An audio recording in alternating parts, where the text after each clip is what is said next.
কলকাতা টিভিতে আপনাদের সকলকে স্বাগত। আপনাদের সঙ্গে রয়েছি আমি অঙ্কুর। আপনারা দেখেছেন যে সদ্য ককরোচ জনতা পার্টির যে আন্দোলন, সেই আন্দোলনের জেরে কেন্দ্রীয় শিক্ষামন্ত্রী পদত্যাগ করেছেন। ককরোচ জনতা পার্টির প্রতীক ছিল আরশোলা। এবার সেই আন্দোলনের প্রেক্ষাপটে উঠে আসছে কাঁকড়া। এবার নতুন করে যে আন্দোলন তৈরি হচ্ছে, সেই আন্দোলনের সামনে আসছে E20 জনতা পার্টি, যাদের সিম্বল হচ্ছে কাঁকড়া। E20 জনতা পার্টির বক্তব্য যে এই যে পেট্রোলে যে 20% ইথানল মেশানোর যে নীতি নেওয়া হয়েছে কেন্দ্রীয় সরকারের পক্ষ থেকে, যে নীতির পক্ষে বারংবার জোরালো সওয়াল করে আসছেন সড়ক পরিবহন মন্ত্রী নীতিন গাডকারি, সেই ইথানল মিশ্রিত পেট্রোল দেওয়ার বিষয়ে সেই নীতিরই সমালোচনা করছে E20 জনতা পার্টি। তাদের একগুচ্ছ এ বিষয়ে অভিযোগ রয়েছে এবং তাদের এই নতুন প্ল্যাটফর্মে ইতিমধ্যেই ফলোয়ার সংখ্যা বেশ দ্রুত বাড়ছে। তাদের মূল বক্তব্য যে যেভাবে E20 অর্থাৎ ইথানল 20% পেট্রোলের মধ্যে মেশানো যে নীতি নেওয়া হয়েছে কেন্দ্রীয় সরকারের পক্ষ থেকে, সেই নীতিটি নেওয়ার আগে এই নীতির সঙ্গে সংশ্লিষ্ট সব পক্ষের সঙ্গে আলোচনা করা হয়নি। এক্ষেত্রে এই নীতিটি কেন্দ্রীয় সরকার এককভাবে নিয়েছে এবং এর ফলে যাদের প্রভাব পড়বে, যাদের জীবনে বা যাদের ব্যবসায় যাদের প্রভাব পড়বে, তাদের সঙ্গে কোনো পক্ষের সঙ্গে আলোচনা করা হয়নি।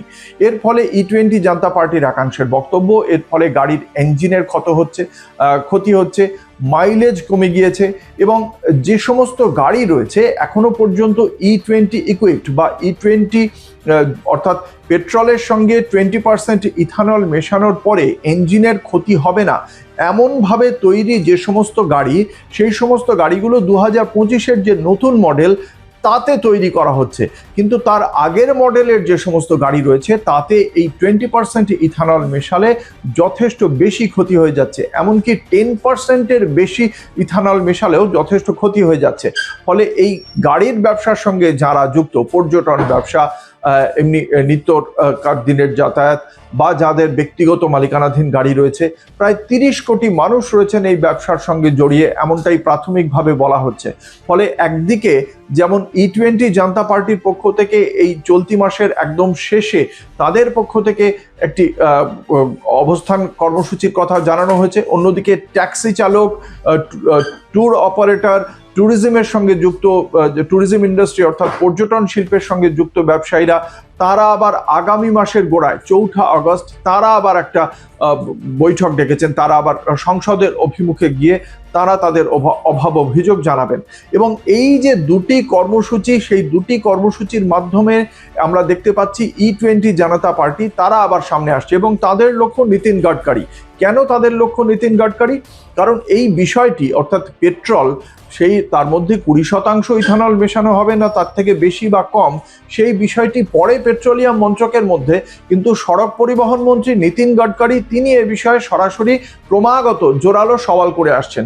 এক্ষেত্রে E20 জনতা পার্টির অভিযোগ, যেহেতু নীতিন গাডকারির পুত্রের তার ইথানলের কারখানা রয়েছে, ইথানল তৈরির কারখানা রয়েছে এবং তাদের কিছু আখের ক্ষেতও রয়েছে, অর্থাৎ যে আখ থেকে, সুগার থেকে তৈরি হয় ইথানল, সেই আখের ক্ষেতের মালিকানাও রয়েছে তাদের, এমনটাও বলা হচ্ছে। এই সমস্ত অভিযোগের কারণে যে ইথানল যদি আসতে শুরু করে তাহলে যথেষ্ট বেশি লাভবান হবেন নীতিন গাডকারির পুত্র, সেই কারণেই তিনি এতটা বেশি করে সওয়াল করছেন।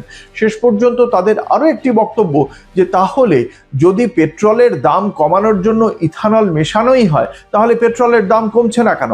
রাশিয়া থেকে যে পরিমাণ পেট্রোল আমদানি করা হচ্ছে তা বিশ্ববাজারের দামের তুলনায় যথেষ্ট কম, তাহলে সেই দামটা যেটা কমছে সেটা শুধুমাত্র কেন রাষ্ট্রায়ত্ত তেল সংস্থাগুলির কাছেই যাচ্ছে? কেন সাধারণ মানুষের মধ্যেও লভ্যাংশ এসে পৌঁছচ্ছে না? লভ্যাংশটা একভাবেই এসে পৌঁছতে পারে যদি পেট্রোলের দাম, জ্বালানির দাম যদি কমানো হয়। সেক্ষেত্রে জ্বালানির দাম কমানো হচ্ছে না, অথচ ইথানল মেশানোর ফলে গাড়ির ক্ষতি হয়ে যাচ্ছে, মাইলেজ কমে যাচ্ছে, সব দিক থেকে ক্ষতিগ্রস্ত হচ্ছে আমজনতা, অথচ কোথাও লাভবান হচ্ছেন কোনো মন্ত্রীর পুত্র, কোথাও লাভবান হচ্ছে তেলের সংস্থাগুলি।